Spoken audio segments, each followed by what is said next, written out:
Okay, welcome to the Merton and Sutton Joint Cemetery Board. We are currently without a chair due to some reorganisations in council. So the first order of business is to nominate second and then appoint a chair for this meeting. Do we have someone to nominate and second?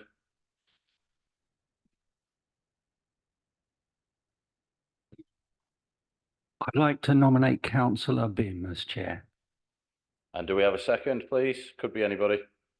Seconded. Thank you, Councillor Patterson. Councillor Bim, come and sit in the big chair.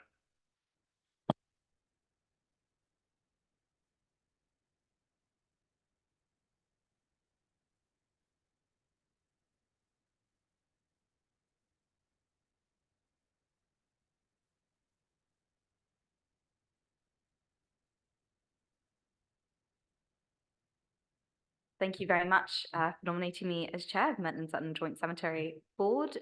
Welcome to this meeting. I've never chaired a council meeting before, so bear with me. Right, so move to the first item on the agenda, which is apologies for absence. And do we have any apologies for absence? Councillor Bakari has sent apologies. I don't think I've received any others. And declarations of pecuniary interest. Any declarations?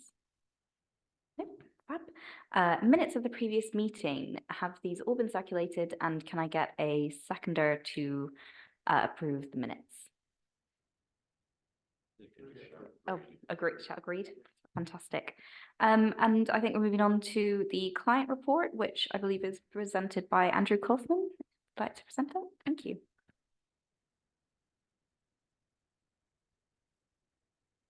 So can you hear us, guys? Yeah, sorry about that. Thank you, Chair. So from client side reports, I know obviously Richard sort of circulated the actual report itself. I know that Mark will pick up mainly the operational issues, obviously from the contractor side. But I would just like to sort of obviously draw the board's attention obviously to the updates, particularly with regard to some of those special projects. So around the new bearer beams and the path infrastructure works. And again, obviously put that on the colour-coded map. Also to obviously sort of make the board aware of some of the other special projects in terms of the horticultural projects that have been in flight since the last meeting, with the new perimeter hedgerow on Garth Road. Also to make the board aware, obviously linked to the recent storm events that we'd happened. We've started with Storm Henk in January.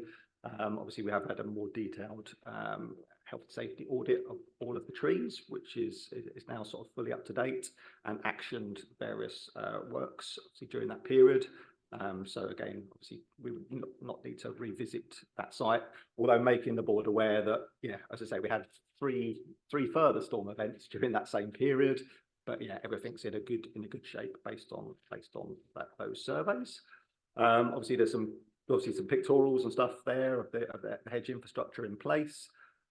Obviously, I'll make the board aware that we will have two separate agenda items to go through, both the toilet and welfare facility improvement, which is something that we said we bring to the board at this meeting, and also to make them aware, after we've had our structural survey done on the Garth Road perimeter brick wall line and the railings. And we had a sort of structural engineers report, so I'll obviously go through that in a bit more detail, because it will require some investment on that infrastructure, but I'll go through that in a little bit more detail later in the meeting. And yeah, as I say, I think the other elements will kind of be picked up by Mark, just in terms of the operational report. So thank you very much. Do we have any questions for Andrew on that? No? Fabulous. We will then move to the next agenda item, which is the waiting room and welfare upgrade costed proposal. And I believe that's Andrew again. Thanks very much. Be bored of my voice by the end. So I know that yeah, we'd obviously been in communication obviously with a number of the board members since the last meeting. Quite a key project, I think, that obviously wanted to bring to the board, which is the improvement of the public welfare sort of waiting room and toilet upgrade. We have a couple of sort of component items there that we'll obviously we'll make reference to in the proposal. But yeah, the kind of the main issues, I think, sort of structurally, we've had them look at the external fabric, and we've had them look at the we'll look at the ceiling and all of the points there, kind of happy, structurally sound. Obviously, as a building, it kind of is a heritage feature for the borough, and obviously we want to retain that. But we are fully aware, linked to see sort of some findings from obviously recent visits and kind of feedback from people that are kind of using the space, that the infrastructure are very tired, I think thermally very inefficient, and obviously requires modernisation. And again, just to improve that sort of I suppose, the one for the curb appeal, but two, obviously where people are kind of visiting, obviously particularly where they're kind of visiting families and things, that want to be somewhere where they kind of feel comfortable. So we've obviously put quite a detailed sort of proposal together based on sort of building externals. And again, I know we've obviously got sort of samples of kind of the window components and things that we were looking at there. Obviously, internal wise, we are looking to put a full ceiling in. So we can obviously sort of put obviously floodlights and stuff within that, so just to improve the feel when you're kind of within the space. And then obviously looking at the existing fabric in there, really nice parquet flooring, but we'd obviously sort of sand that down and bring that up with a bit of luster. Obviously we're including boxing in all of the electricals, so everything within there, upgrading the electrical supply where we needed to with the 3-phase supply. Within those internals as well, we'd obviously had the proposal from Mrs. Clack with regard to the cafe element that we were looking to add to that structure, and we've kind of included that within the price as well. So we've included like an L-shape cafe counter, including all of the power supply that would be required to set up, as I say, like a daily cafe that would just be sort of teas and coffees, and some cakes. Obviously, we've put a bit more detail in terms of the proposal, but we felt it was a bit early to invite Mrs. Clack maybe to this meeting, Richard, but I think we were saying maybe invite her to the June, depending on board's approval of the scheme going forward. As well as obviously all of that, we have also included, Councillor Williscroft to be pleased to know that we've obviously got the price for the refurbishment of the existing heating unit, although it won't be like a structural unit that will be, but again, we're obviously all of the glazing and all of that will kind of be brought up to standard. But again, it'll just be a nice heritage feature within the space. And then obviously sort of on the male and female toilet as well. So again, we'd have all of the obviously all of the boxing in of all of the power and electrical supply. We'd have obviously new tiles, and I think we were going to go, rather than the half, so we're going to go actually right up to the ceiling. Just makes the kind of cleansing operation a lot cleaner. We'd also have the new sanitary ware. I think urinals we were going to keep, and again obviously and deep clean, but they are a really nice feature, and that kind of needs to be retained. And again, it'll be a similar thing. So there's a little bit of detail in terms of that proposal. We have got some samples here of some of the infrastructure items. So if there's any specific questions kind of wanted on on that, obviously more than happy to take those questions.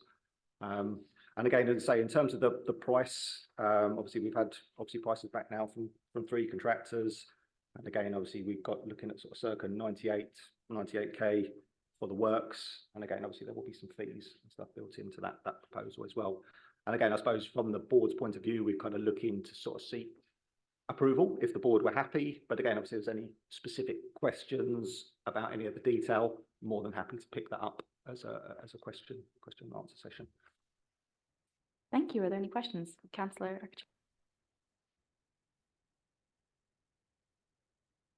Do we want to take Agatha first, and then? Are they? Is there something wonderful about them? Are they old? Are they designed? Yeah, they are actually a heritage feature. And again, as I say, we can actually do a deep clean on those. But again, as a facility, because they are kind of floor to chest height. Again, obviously to I suppose to add the small urinals that go in there, it's just a feature that would actually be better to keep, and it's cheaper to do the cleanse of existing. And again, in a lot of cases where you're kind of retrofitting, it would be to retain that. So to be honest, yeah, they're quite an item. Okay, we'd have to get Drew Pritchard down, I think, if we wanted to sell them. But yeah, they are a really nice feature that we wanted to keep. But again, obviously the contractors were happy that the cleansing that we can do was going to give us a really good final effect. And we're happy not to rebuild, but just to furnish, redo inside and in various areas rather than rebuild. I mean, it is a historic building that obviously does mirror the, obviously the other sort of buildings on the property. So it'd be good from a continuity point of view. We have sort of spoken to Jill Tyndale as well, sort of as conservation officer. So again, obviously there would You be. can always rebuild without knocking down the front piece. As I say, like in terms of that, you were probably looking at sort of circa 350K sort of plus. So I think from that point of view, it's the internals are going to give us what we were looking for. Yeah. And I think very much when the board brought the proposal to us, it was about the visitor experience that was not great in terms of that. But also like with the elements and stuff that can be included, there'd also be like the cleansing operation. We've kind of considered that. So again, how the guys are going to keep it, keep that sort of standard looking good, as well as the things like the more thermally efficient windows and that sort of stuff. It just means just the internal fabric, it lasts a lot longer. And how long will it take? In terms of the build, Mark, I don't know whether we had some specific dates and stuff back, but a couple of months, wouldn't it? yeah, I'd say so it's like 8 to 10 weeks, Okay, quite start to okay. finish. Okay, okay, let's make sure it's well done. Probably 8 to 10 weeks, not long really for a good build. Yeah. So- Again, as I say, like from that point of view, I mean, we've had sort of 3 of our term contractors kind of look at the projects, and again, the one that's obviously we've kind of sort of chosen based on the price that they come back, got a good reputation. And I mean, it's overdue. I think this has been going on for quite some time. Yeah, I mean, as I say, I think it was mainly the cafe element that came in at the latter stages last year, which meant we had to look at that element, because again, obviously part of that, the cafe proposal would mean that the benching on the right hand side, we would obviously sort of take that out, we would restore it, but we would put that in storage, because we would have the L-shape cafe counter would then go on that right hand side. So the benching would only be retained on the left hand side, and then obviously there'd be sort of tables and seats around the cafe infrastructure. All right then. Thank you. Thank you, Councillor. So thank you, Chair. So I also wanted to know what the false ceiling were, what material you're using for that. So Councillor, yeah. So again, yeah. So obviously, in terms of the internal structure, kind of metal framework, and then that would kind of be boarded out and then plastered, and then we'd also do the boarding and plastering on the walls as well. So the whole interior refit. I mean, I'm happy to provide the spec. So again, I think we've got like the internal sort of spec in terms of the boards that we'd be using. But again, obviously, that would be like, as you say, the false ceiling metal infrastructure to bring it down to set height. That would then obviously be built in and braced into the walls, and then there would obviously be the plasterboard and then plastered over the top. But obviously, that would allow us to recess in things like spotlights, and it would also allow us to sort of box in all of the electrical works as well. So kind of give a nice neat finish. Okay, and also you mentioned that there were sort of other contractors that you sort of considered, and sort of the price, the costings you paid was sort of like a sort of circa figure. So the whole project's 98,000. Yeah. Obviously, I don't know if it would have been any benefit to the board to maybe under sort of exempt material to have sort of the other contractors of their price and their breakdowns and what's criteria that you used, so that we could have a judgment as to sort of what would be best sort of value for money, and also to make sure that we get the best quality of work. So I think, agree, Councillor. Again, obviously, when we actually put the proposal together, it was based on a specification. So each of the contractors actually priced based on the specification, and that was kind of built up working with our kind of facilities management team, sort of internally within the council. But yeah, more than happy to sort of share that detail. But each of the contractors were pricing on the same specification items. So again, in terms of material spec, and I think there is no difference, because they were asked to provide the price based on the specification that we provided. Okay, well, because it's sort of have some of those details that we so important for us as a board to make sure we scrutinise them. Yeah, no, completely agree. So yeah, more than happy to do that, Rich. In terms of happy to sort of send that out as a sort of separate paper. Yeah, something in on tomorrow. Yeah.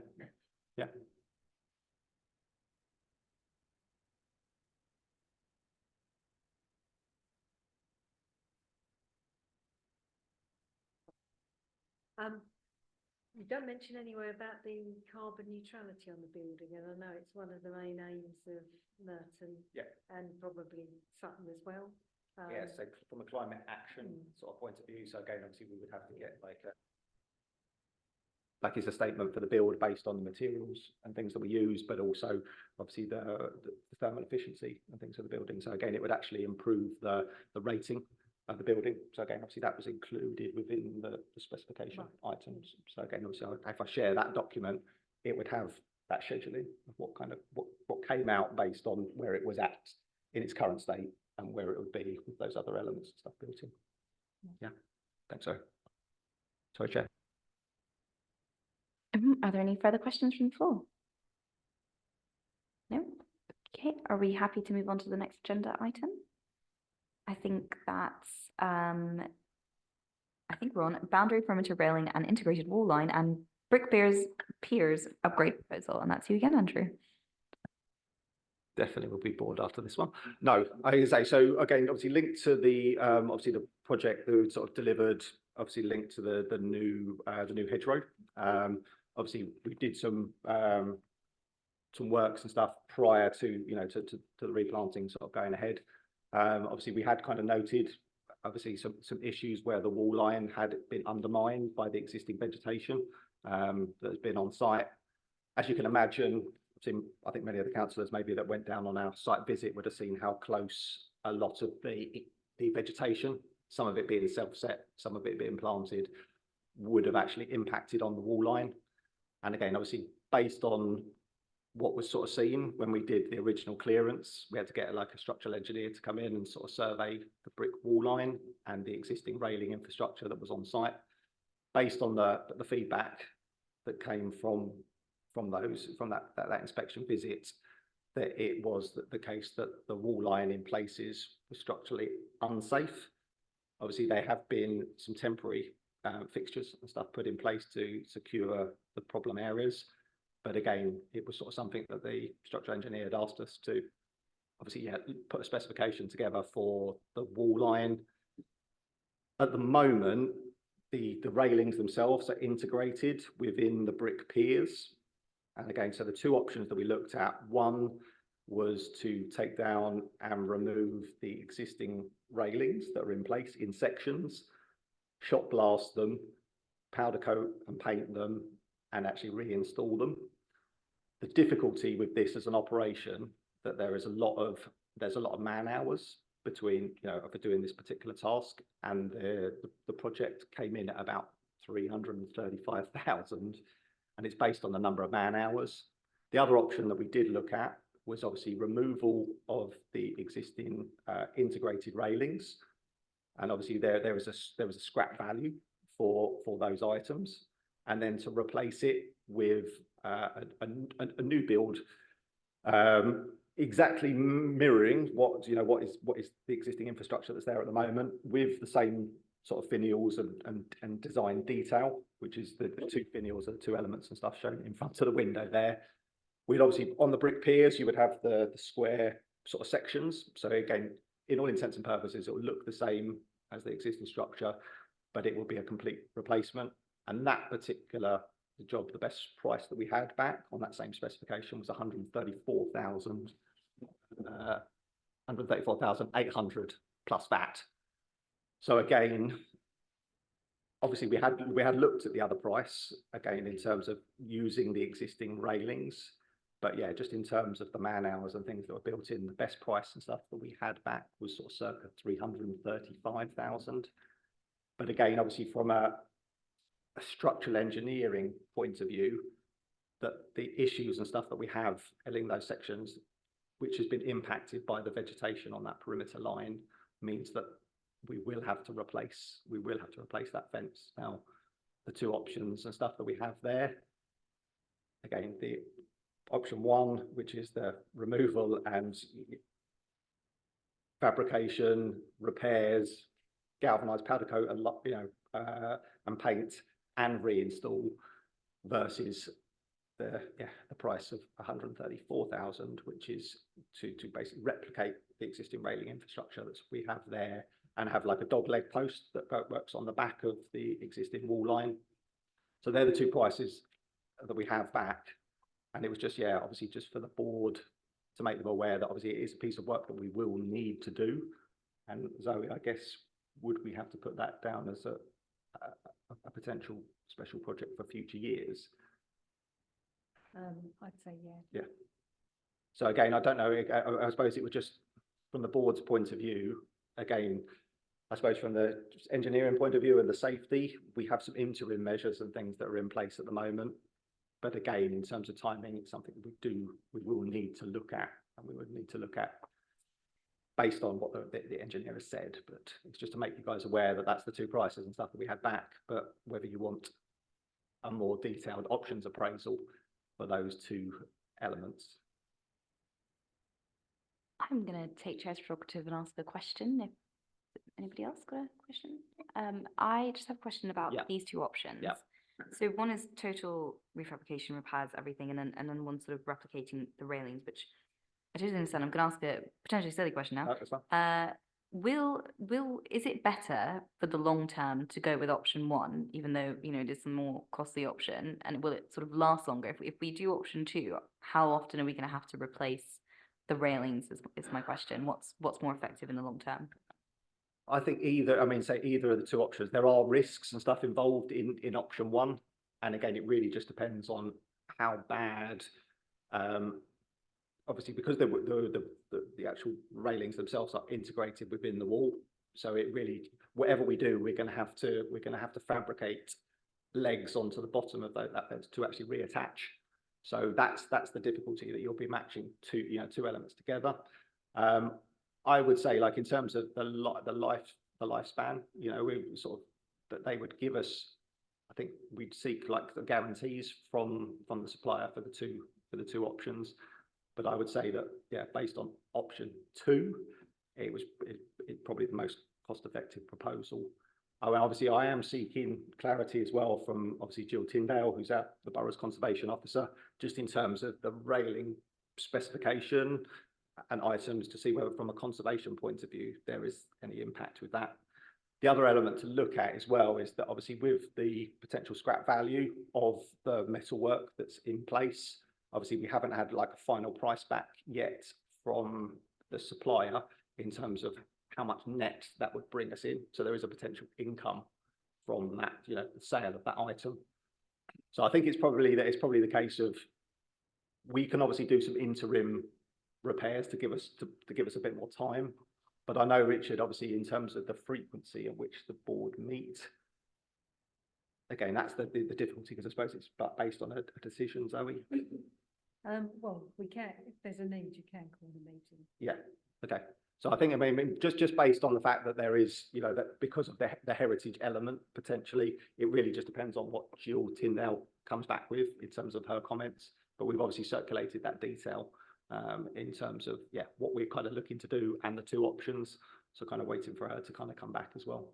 And then, yeah, Richard, if it's the case that we can then provide a little bit more detail, it's obviously, this one only came to us linked to the actual hedging works that have been carried out. So again, in terms of sort of timeframes, we hadn't had a massive amount of time to pull that document together. I think in terms of timescales that you might want to be looking at, there is an item coming up where the board will look at how frequently the board is going to meet going forward. Okay. And this might be the sort of thing that the board would want to consider as part of their determination on that. Otherwise, you can keep the board informed of ongoing stuff in between committees, if that's the best way of doing it.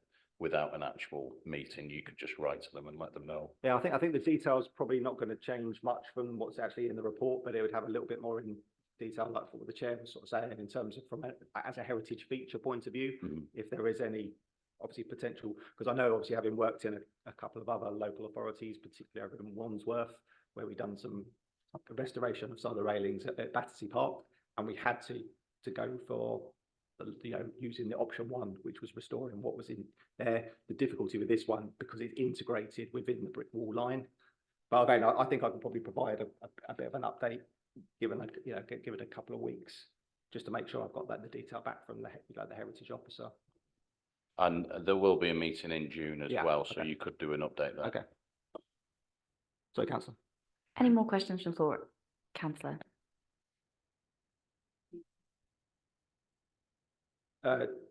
Circa 12 weeks. in terms of option 2, which is obviously to fabricate. The difficulty we've got there is to say, obviously, because you're integrating it onto the wall line, there's 3 different fencing widths and there's 3 different fencing heights. So it's not the case that we have to, it's one like bespoke section that we order and then replicate it for the linear meterage. It's a little bit more detailed, which is hence so again, I would say, yeah, 12 weeks for that option. If we were to look at the restoration of the existing railings, taking them off, powder coating, that sort of thing, I think we'd probably be looking at double the time frame. So it could be potentially like a 4-month project. Okay. No further questions from the floor? Great, then I think we will move on to the contractor report from Ida Verde. Would you like to introduce yourself as well, just for the benefit of me? Thank you. Hi, I'm Mark Robinson. I'm the cemeteries manager for Ida Verde. So this is a kind of a blend of Ida Verde's report and Andrew's report. So the kind of mirror image. This just shows what we'll be doing for the year and what's coming ahead in the year. One of the main ones this year is we want to put the graves back to regulation size. So we're coming up with a lot of opposition against that, especially with a certain grave on at the back, called Mrs. Clacks. So we're finding that we're trying to put the graves back, but they're saying, if she's got that, why can't I have that? So it's kind of delicate at the moment. But that's kind of our main project. So certain sections we can't actually get the digger down to dig graves because everyone's come full length out. So it might come to the point, if we don't do it, we won't be able to bury somebody. And that's it really. Has anyone got any questions? Sorry? This is Merton Sutton.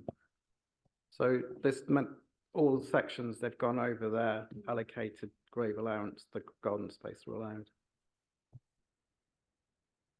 So how are you going to solve that issue? So we put notices up in the cemetery, throughout the cemetery, with signs. You've seen them. And then we write to the families. We take pictures of the graves before and after.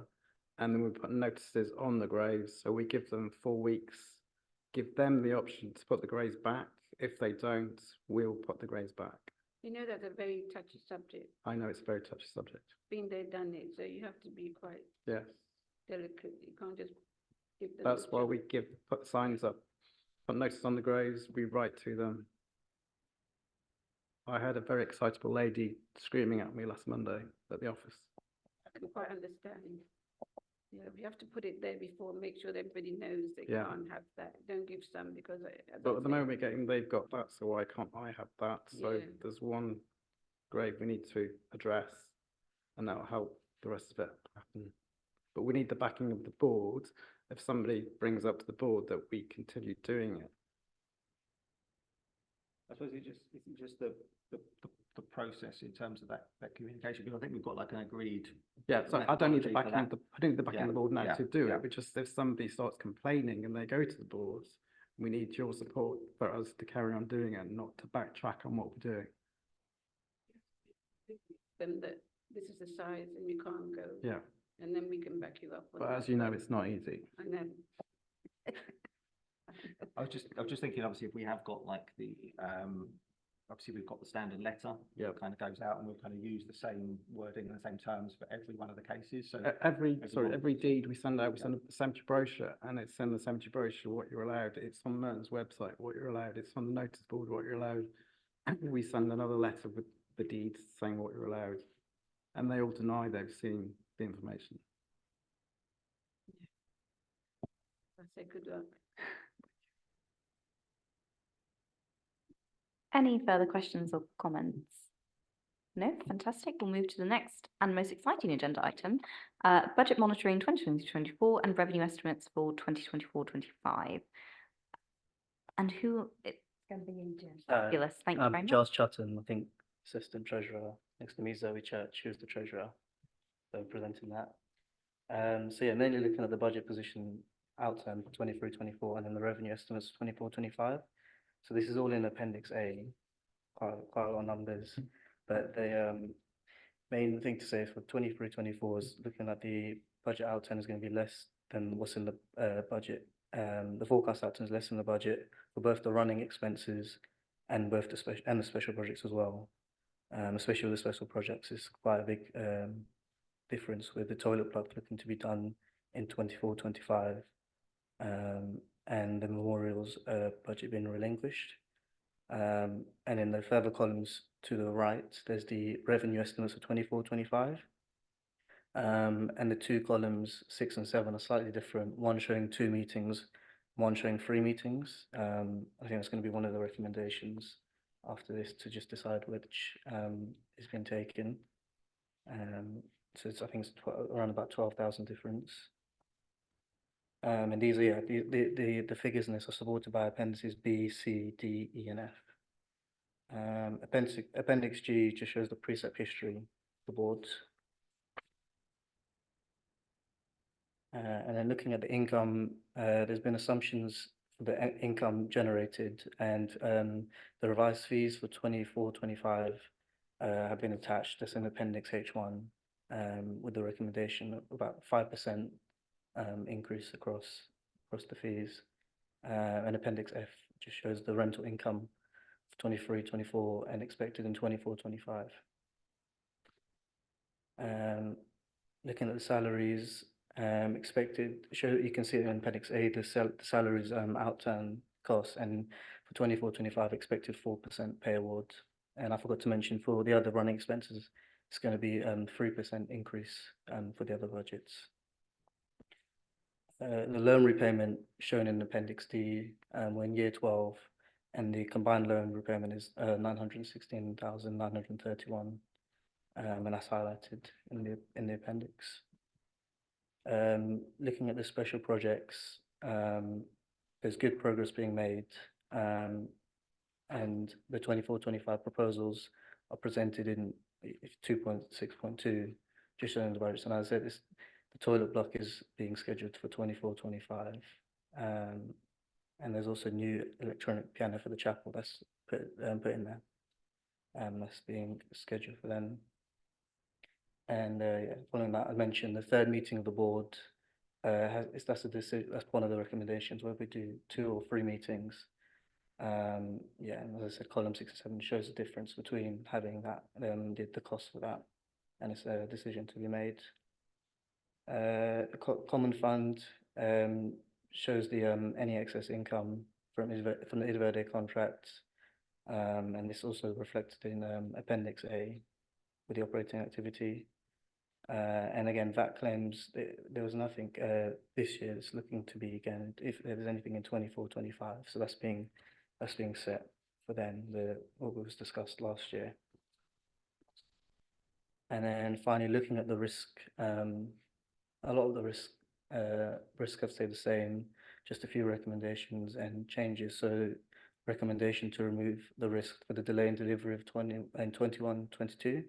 For capital program works, the risk score has been green, which is a good score for the past year. And throughout the meetings, there's been a continued delivery of the special projects. So there's a recommendation to remove that. A new risk has been added for the excess income. This is NSJ CB09. I think it's on probably the final page of the report. It's right at the back of the risk register, just showing detailing of that and what the risk is around there. And then one risk has increased in school. That's the failure of the contracting out arrangements. And yes, it's moved to a higher school until the year 2 extension is agreed. And yeah, I think the recommendations are the final thing to say.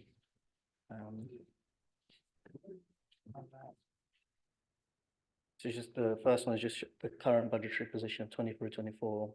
Just an outturn is shown in Appendix A.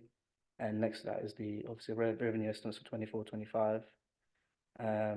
But just to, if you want to do the 2 or 3 meetings, is that decided now, or is that at the end decided now?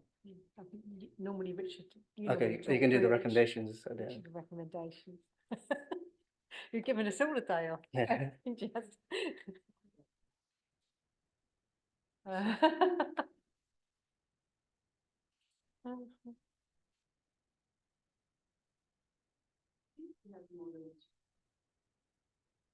It depends what's happening. So when we had the extension, we had 3 meetings for a number of years.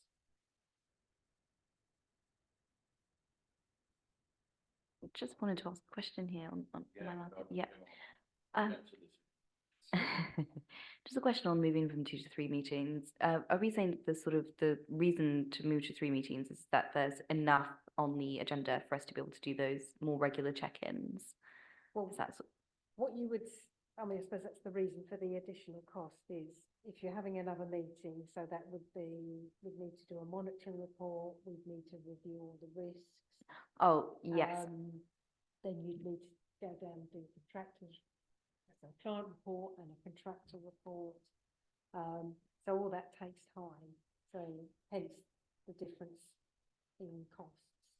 Absolutely. And I guess my question was, previously, as Agatha said, when you had 3 meetings rather than 2 a year, it's because there was enough on the agenda to be able to justify sort of 3 meetings a year. And I'm assuming that you've all sort of previously discussed that there is enough for sort of 3 meetings a year rather than 2 because of the special project that's coming We up. discussed last year and it was decided to stick with 2 meetings. Okay.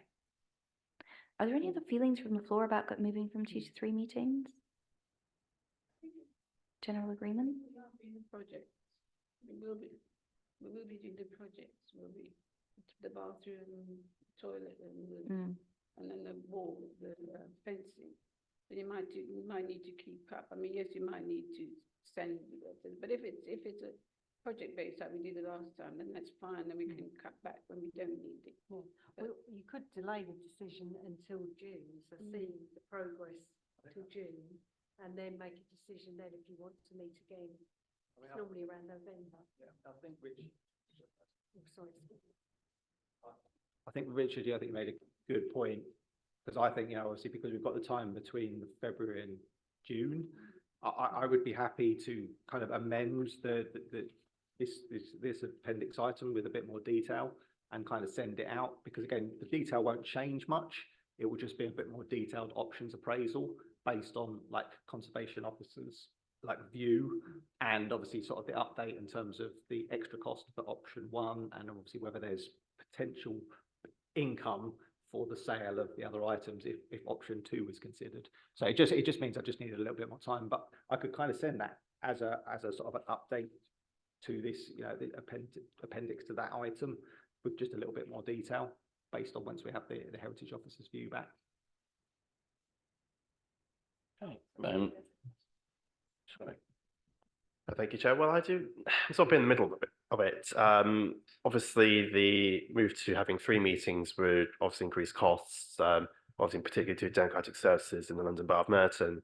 But also just considering what sort of agenda items as well, would there be enough to sort of fill to sort of require a 3rd meeting? Obviously, things obviously can change, obviously during the time, what things may come up. So, I mean, we could, I don't know, consider deferring to, I don't know, just to give us a bit more information, because I know we did sort of discuss this last year. I think it was the February's board meeting last year, and that's considered, I think it was another 10 grand, it cost another 10 grand to hold a few meetings here rather than 2.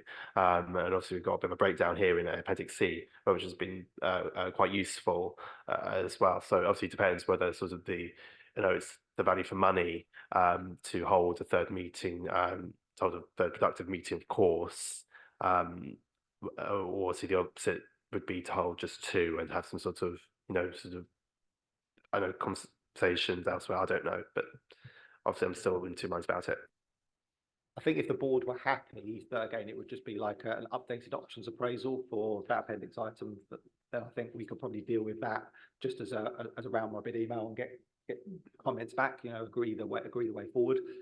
I don't think that the additional meeting would be required for that. So yeah, I know that we obviously will have a certain amount of projects, but we're more than happy to just do periodic updates between the 2 periods, between the 2 meetings anyway. So if that, sorry, yeah.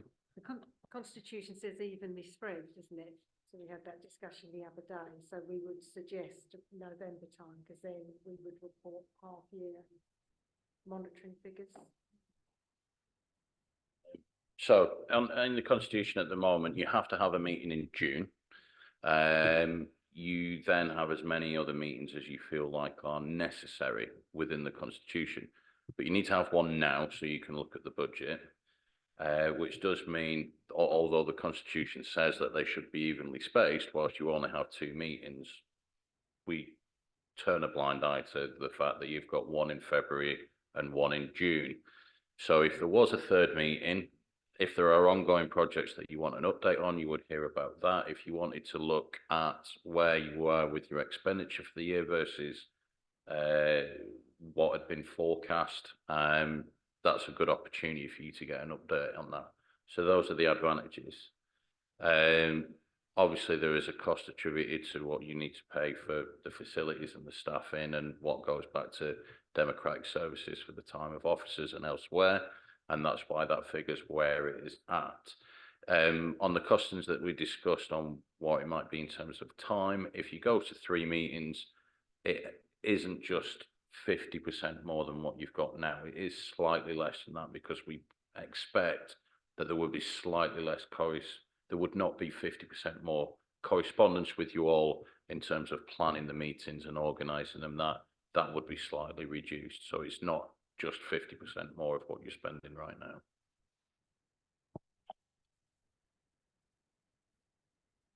Phil Willscroft, go ahead. Yeah, I appreciate that, Zoe and Andrew. I think you know my feelings. I would like to see us move to 3 meetings for no other reason than transparency. You know, we're in an era of transparency these days, although we don't always get it, you know.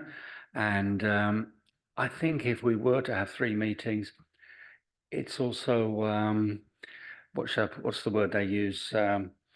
Might be a help to any mission creep, you know. I mean, I know you're all in the background working as hard as you can, but to avoid any possible mission creep, you know, and transparency. So I would like a 3rd meeting, but you know, that's my view. So is there a suggestion, can I just sort of sum up that discussion there? Suggestion that we maybe move to 3 meetings, obviously, but perhaps we delay that decision in June once we've had an update? Is that general consensus in the room that we delay the decision on 3 meetings until we've had an update in June? Lots of nodding, agreed? Okay, fantastic. And Richard, are we voting on recommendations? So recommendations that the board notes the current budgeted position for 23-24. Everybody happy that that's noted? Members choose to adopt 2 or 3 meetings. We're deferring until June, and we can look at that based on what we think there might be need to discuss in a 3rd meeting. The precepts for the financial year ended 31st of March 25 be set at 0, if you're all agreed on that. You might remember doing that last year for this. That the board approves a price increase of 5% on fees and charges from the 1st of April as detailed in Appendix H1. Everybody agreed? And that you review and approve the risk management strategy and risk and issues registered attached to Appendix I. Okay.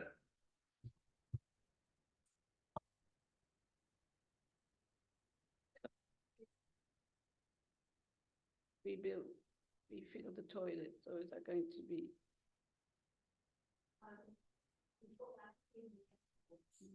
So that's the proposal. Did you want us to sort of approve it, or you brought it? Well, you've approved that, That's part of approving the. That's fine, that's fine. The only thing you're left to decide is whether you do 2 or 3 meetings. Yeah, that's all right. I just don't want that to go backwards. I'm just clarifying, because it's been so many years, but calculated, it's nearly 10 years we're trying to get that toilet, so we can't keep holding on to. You've also approved as part of the estimates, the works to the railings in the front wall. I'm not happy about the pricing increase. I think it is usual. No, you did say it. Because I don't think it's fair.